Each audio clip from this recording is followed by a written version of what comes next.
바라보는 그런 대안은 탄핵 소추에 있어서도 그렇게 경제적으로 정말 합리적인 선택은 될 수 없다라고 많은 정치학자들이 분석을 하고 있는 것 같습니다. 그렇다면 정말 탄핵을 진행을 하기 위해서 조직적인 대안으로서 우리의 대리인이자 대표자인 정치인분들께서 해줄 수 있는 것은 무엇인지, 그리고 두 번째로 만약에 탄핵이 된 후에 그 다음에는 우리나라의 재건을 위해서 정치인분들께서 해줄 수 있는 조직적인 대안은 또 무엇인지에 대해서 듣고 싶습니다. 감사합니다. 촛불은 이 바람이 불면 꺼지는 것이 아니라 오히려 더 큰 불길로 활활 타오를 것이라고 그렇게 확신합니다. 다만 그 김진태 의원이 한 가지 진실은 말하고 있죠. 이것은 우리가 끈질겨야 한다는 것, 우리가 지치지 않아야 한다는 것. 그 진실 하나는 김진태 의원이 말해주고 있다고 생각합니다. 아마 국민들은 박근혜 대통령이 물러날 때까지 매일 촛불 집회를 하고 또 주말마다 더 대규모의 촛불 집회를 해나갈 것입니다. 저는 날씨가 더 추워진다고 해서 결코 멈출 것이라고 생각하지 않습니다. 그러나 그 한 가지 프로그램만으로는 우리 국민들도 마침 지칠 수가 있기 때문에 여러 가지 다양한 그런 프로그램들을 만들어 나가야 된다고 생각해요. 아까 우리 대학생들이 지금 시작한, 충명여대가 처음 시작한 동맹휴, 이런 것도 좋은 프로그램이죠. 뿐만 아니라 이런 촛불 집회를 통한 항쟁을 좀 더 조직적으로 또 계획적으로 이끌어 나갈 수 있는 비상시국회의 같은 구성도 필요하다고 생각합니다. 이 비상시국회의는 정치권이 주도해 나간다면 이것은 또 마치 정쟁처럼 그렇게 이제 있을 수가 있어서 순수성을 해칠 수가 있기 때문에 저는 시민사회가 주도하고 또 정치권이 뒷받침에 들어가는 그런 그 방법이 필요하다 보고요. 그러면 비상시국회의에서 촛불 집회 외에도 여러 가지 다양한 그런 대통령 하야를 압박에 들어가는 수단들이 저는 강구해낼 수 있을 것이라고 생각합니다.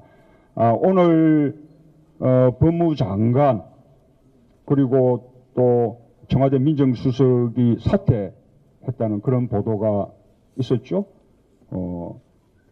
당연한 일이라고 봅니다. 우선 법무장관은 대통령이 자신이 임명한 검찰총장이 지휘한 수사, 자신이 행정권의 수반이고 그 행정권의 중추를 이루고 있는 검찰의 작용에 대해서 대통령 스스로가 부정을 했어요. 그러니 법무장관은 사임하는 것이 당연하지 않겠습니까? 뿐만 아니라 법무장관뿐만 아니라 다른 장관 또 국무총리도 마찬가지예요. 이분들이 비록 대통령에 의해서 임명되긴 했지만 대통령을 위해서 봉사하는 사람들은 아니거든요. 국민 모두를 위해서 봉사하는 그런 공직에 있는 분들이잖아요. 그러면 국민들이 인정하지 않는 대통령을 위해서 충성할 것이냐, 안 그러면 국민들의 요구를 받들어서 국민들을 위해서 봉사할 것이냐, 역시 또 선택해야 되는 것이죠. 저는 국민들이 국무총리 이하 다른 장관들에 대해서도 대통령에게 사임을 요구하고 대통령이 사임을 받으려지 않을 경우에는 집단적으로 사퇴하라, 이렇게 요구할 수 있다고 생각합니다. 뿐만 아니라 저는 오늘 김무성 전 대표가 대선 출마 이제 포기하고 탄핵의 길에 앞장서겠다라고 한 거 봤는데요. 아까 제가 말씀드린 바와 같이 그것은 새누리당이 밟아야 하는 속죄의 길이라고 생각합니다. 만약에 새누리당이 그런 국민들에게 속죄하지 않는다면 박근혜 대통령과 공범으로서 책임을 함께 져야만 되는 것이죠. 그래서 새누리당에 대해서도 탄핵 의결에 동참하고 그 다음에 또 박근혜 대통령에 대한 퇴진 투쟁에도 동참하라고 그렇게 국민들이 요구할 수 있다고 생각합니다. 그 밖에도 여러 가지 다양한 형태의 시민 불복종 운동을 비롯한 그런 다양한 프로그램들을 저는 이 아까 비상시국회를 통해서 강구해 나가고 거기에 국민들이 함께 참여해 나간다면 그러면 우리가 더 지치지 않고 끈질기게 대통령이 하야할 때까지 투쟁을 계속 나갈 수 있을 것이라고 그렇게 생각합니다.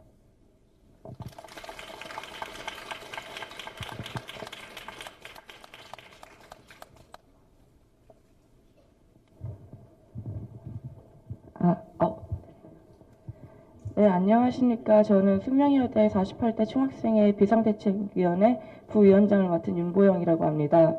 혹시 잘 안 들리시나요? 네, 알겠습니다. 사실상 숙명여대는 오는 25일 금요일에 동맹유협을 처음 선포하면서 동맹유협에 들어가는 첫 대학이라고 알고 있습니다.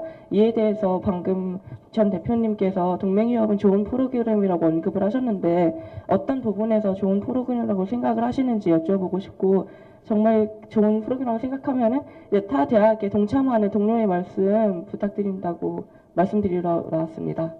감사합니다. 예, 동맹휴업은 우리 대학생들이 길거리에 나오지 않고도 집단적으로 의사표시를 할 수 있는 방법이죠. 그래서 다른 많은 대학에도 이렇게 확산되어 나가기를 바랍니다. 대학생들이 매일 열리는 또는 주말마다 더 크게 열리는 그런 촛불 집회에도 또 참여해 주기를 바라지만 또 그와 한편으로 대학생다운 방식으로 자신들의 목소리를 낼 필요가 있다고 그렇게 봅니다.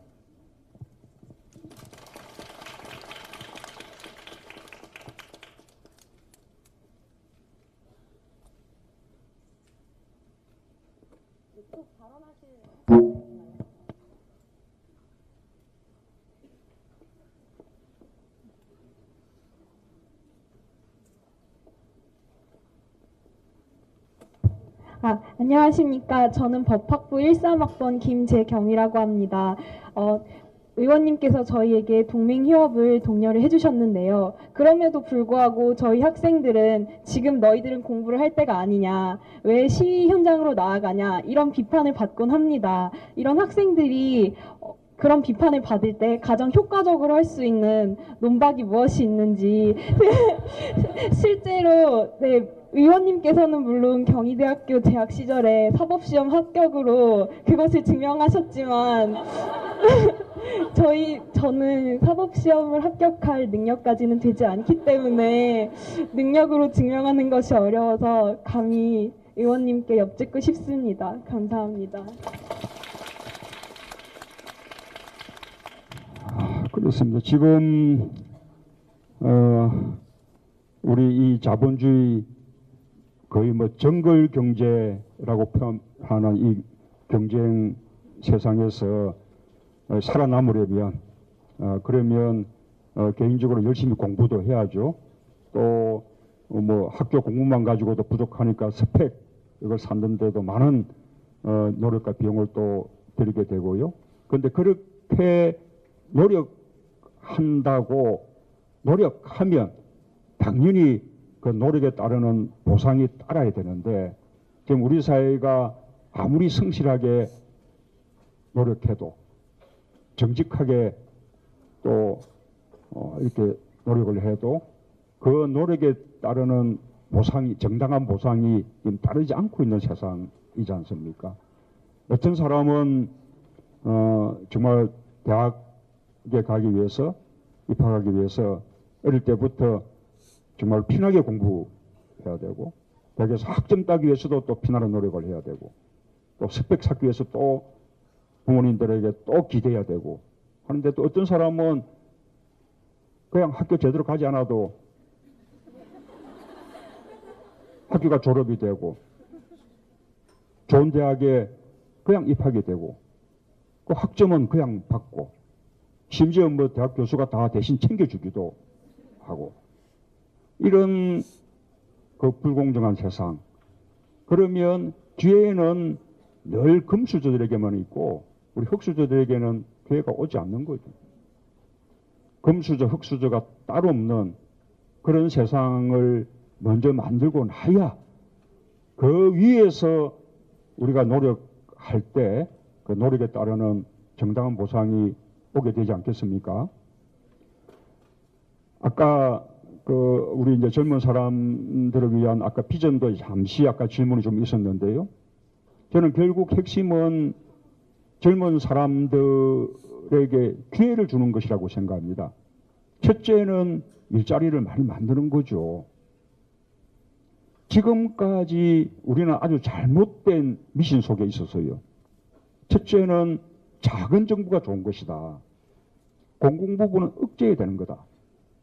둘째로는 일자리는 기업이 만드는 것이다. 정부가 만드는 것이 아니다. 근데 그렇습니까? 실제로 지금 우리 지금 나라에서 가장 큰 고용주가 정부며 공공부문이거든요. 공공부문이 얼마든지 일자리 만들어낼 수 있잖아요. 특히 민간 분야에 일자리가 만들어지지 않는다면 정부가 솔선해서 일자리를 만들어내는 특단의 대책을 세워야죠. 서양에서도 유럽에서도 2000년대 이후에 만들어진 일자리의 90%는 다 공공부문에서 일자리가 만들어졌다는 그런 통계가 있습니다. 특히 우리는 젊은 사람들이 일자리가 없으니까 취업 못해, 결혼 못해, 출산 못해.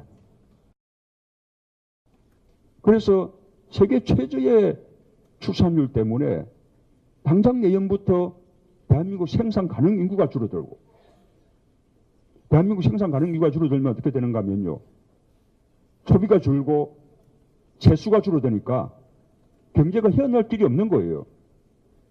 그러고 몇 년 좀 더 지나면 대한민국의 총 인구가 줄어든, 나라 건강이 무너지는 거 아니에요?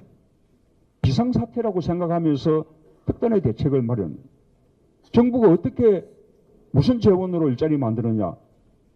무슨 이야기입니까? 이명박 정부 시절에 4대강 사업에 정부 공식 예산만 22조, 수자원 공사까지 합치면 32조 정도 국가 재정을 투입했는데 32조면 어떤지 압니까? 연봉 3,200만 원짜리 일자리 100만 개를 만드는 거예요. 그 돈 같으면 연봉 3,200만 원짜리 일자리 100만 개 만드는 겁니다. 정부가 우선순위의 문제지 얼마든지 일자리 만들어낼 수 있는 거예요. 소방관 폐부족하잖아요. 소방관들 그 순직사고 이런 거 할 때마다 다 보죠. 소방관이 얼마나 그 인원이 적어서 지난번에 소방관의 그 순직사고도 이분은 구급 담당이었는데 인원이 없으니까 구조 활동에 나섰다가 변을 당한 것 아닙니까? 경찰관도 태부족하죠. 이런 안전에 관한 업무들 여러 가지 공공 서비스 일자리가 태부족하거든요. 공공 부분에서 저는 일자리를 적어도 한 35만 개 정도는 만들어낼 수 있다고 봅니다. 해마다 이렇게 되풀이한다면 국가 재정이 감당하기 어렵겠죠. 그러나 몇 년 지나면 2020년 초 정도만 되면 우리 젊은 사람들 숫자가 확 줄어들어요. 왜 확 줄어드는가 하면 지금 우리 젊은 세대들이 6.25 전쟁 이후에 베이비 부머 그 세대들의 자식들이거든요. 그래서 지금이 가장 많은 때예요. 몇 년만 지나면 젊은 사람들 자리가 젊은 사람들 숫자가 확 줄어들기 때문에 방금 이런 식의 대책을 계속하지 않아도 되는 거예요. 몇 년 정도만 특단의 대책을 강구하면 우리 젊은 사람들 문제가 다 해결될 수 있어요. 또 하나가 공평한 기회, 평등한 기회를 가지는 거죠. 제가 지난번 대선 때도 공약을 했었는데 블라인드 채용제 됐는지 모르겠습니다. 취업할 때 이력서에 사진, 학력, 출신지, 스펙 이런 거 기재하지 않게끔 하는 거예요. 오로지 실력만 가지고 선발될 수 있게끔 하는 거죠. 과거에 KBS의 정연주 참여정부 때 정연주 사장 시절에 방금 말한 브라인드 채용제를 한 2, 3년간 실시해 본 적이 있는데 KBS의 아나운서와 PD, 기자 채용하는 그 선발이에요. 그 브라인드 채용제 하기 전에는 7, 80%가 이른바 스카이 대학 출신들이다.